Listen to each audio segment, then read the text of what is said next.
Welcome to today's Explainer. We're diving deep into what is arguably one of the most uniquely captivating houseplants you can possibly get your hands on, the bear's paw fern. Now, if you've seen one of these in person, you already know the vibe. They are totally famous for these thick, furry rhizomes that literally crawl right over the edge of the pot. I mean, it looks exactly like a little animal is trying to escape. It's a massive conversation starter. But keeping those paws plump and the fronds glossy, well, that takes a little bit of specific know-how.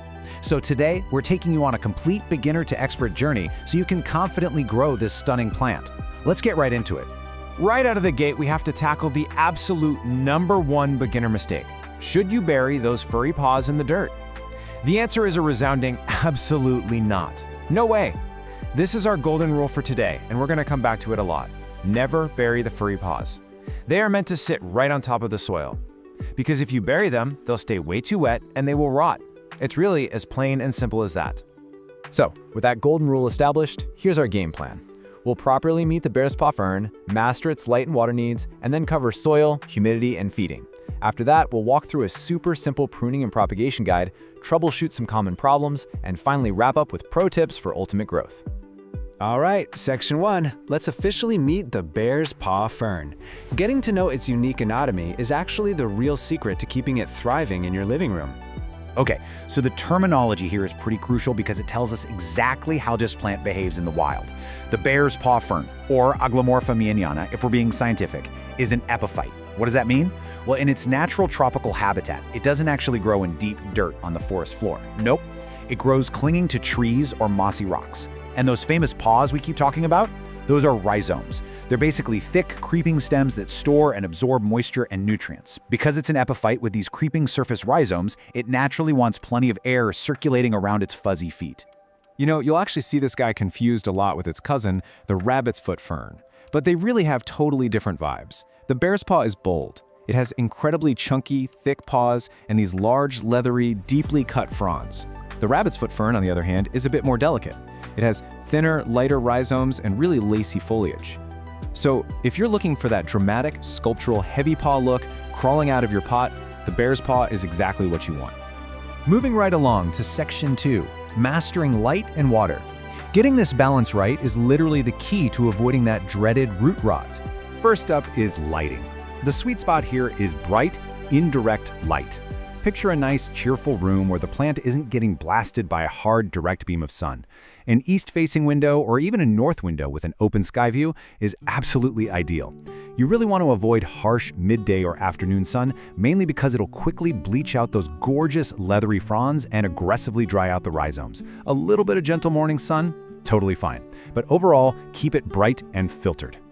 Now, watering is where it gets interesting because this plant actually has conflicting needs. It's kind of like a puzzle.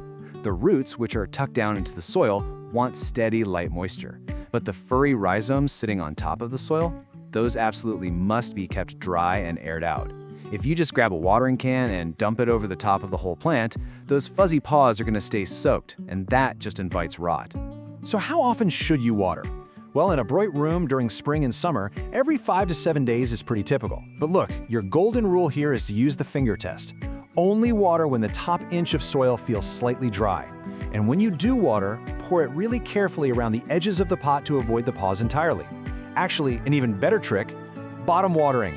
Just set the pot in a bowl of water for 15 to 20 minutes, let it drink from below, and then let it drain completely. It's a total game changer. The roots get their drink, and the paws stay perfectly dry. Let's jump into Section 3, soil, humidity, and feeding.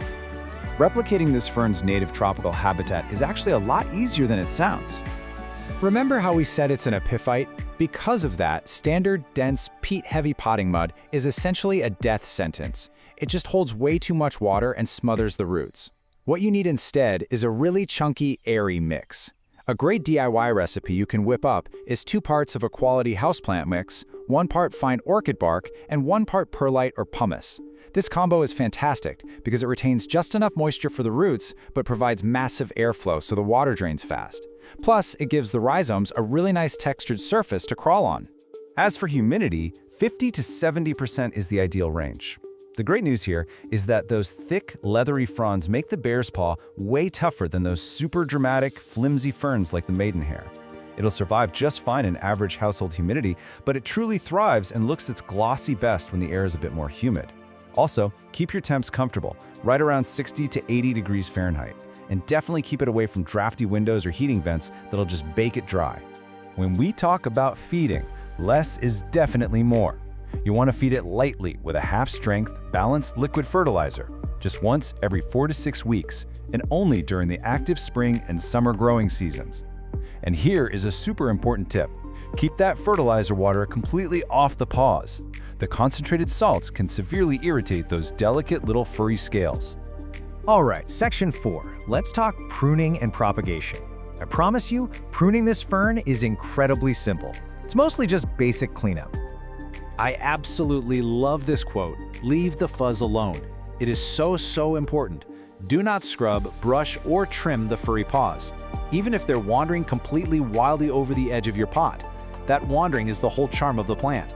The fuzz actually acts as a set of protective skills for the rhizome, so rough handling will definitely damage them. When you do need to prune, just look for fully yellow, torn, or totally brown fronds, and snip them cleanly right at the base. Okay, I really want to save you from the classic beginner fern panic right now. Eventually, you're going to flip a frond over and see rows of these little brown dots.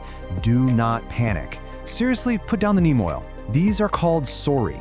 Since the bear's paw is a true fern, it doesn't grow flowers or seeds. Instead, it reproduces by creating spores in these finely organized little brown dot structures on the undersides of mature fronds. It just means you have a perfectly healthy, mature plant. It is definitely not a pest infestation. Now, if you do want to reproduce your plant, share with friends, spring is the perfect time for rhizome division, and it's so easy. Just gently lift the plant and find a branching rhizome that already has its own roots and 2 or 3 healthy fronds on it. Snip that section free with some sharp pruners. After that, just pot it in a wide, shallow container. Remember, this plant crawls outward, it doesn't dig deep. And of course, just rest that new rhizome right on top of the soil. Section 5. Troubleshooting common fern problems. Look, even with the absolute best care, stuff happens. But the bear's paw fern is a great communicator. It'll give you plenty of warning signs when it's unhappy. If you start noticing soft, dark paws, that is an urgent sign of root rot, which usually means it's been overwatered or the rhizomes got buried. The fix? Back way off the watering and make sure those paws are exposed to the air. Now, if you see brown, crispy frond edges, you're probably dealing with dry air or fertilizer salt buildup. So, boost the humidity and flush the soil with plain water. And if those beautiful green leaves start looking faded and pale, it's getting blasted by too much direct sun. So, just pull it back into softer, indirect light. Quick side note on pests. If you ever spot spider mites or mealybugs, treat them really gently with a cotton swab of rubbing alcohol or insecticidal soap, but be super careful not to scrub or bruise the furry rhizomes while you're at it. Okay, final section. Section 6, Pro Tips for Ultimate Growth.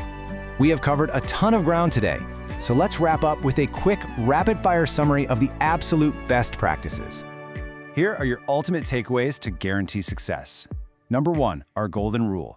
Keep those furry paws resting on top of the soil. Never ever bury them. Use wide, shallow pots filled with that chunky, airy epiphytic mix we talked about. When it's thirsty, water the roots around the edges, but keep the rhizomes completely dry. Give it bright, filtered, indirect light to keep the fronds glossy, and try to keep that humidity between 50 and 70%.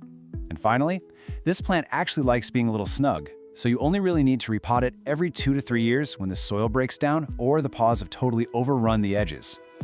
Which brings us to our final thought. Now that you've got all this beginner to expert knowledge, take a look around your space.